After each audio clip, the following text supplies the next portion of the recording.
Nasubukan mo na bang magluto ng Chinese style fried chicken? Kung hindi pa, para sa iyo ang video ito. Dahil dito ay magluluto tayo ng Chinese style fried chicken. Simulan na natin ang ating pagluluto. Mayroon tayo ditong chicken leg quarter. Ang unang gagawin natin dito ay bababad muna natin ito sa asin.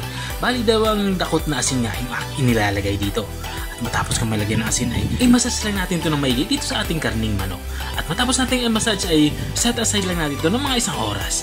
At makalipas nga ng 1 oras ay kuha na ako dito ng kasirol at nilalagyan ko na itong tubig.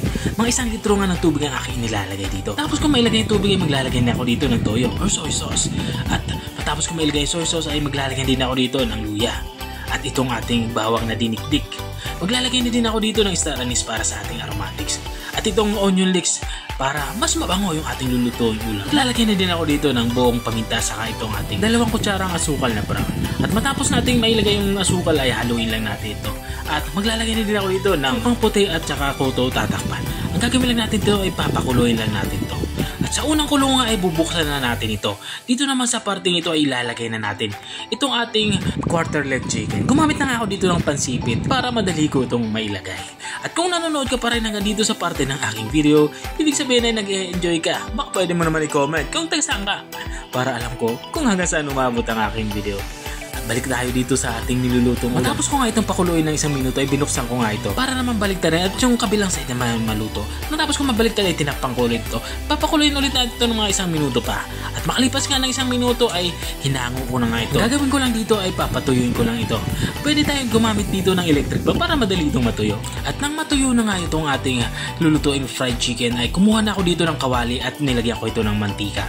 Sa mantika naman dapat medyo madami para siguradong malubog or deep fry yung ating lulutuing fried chicken.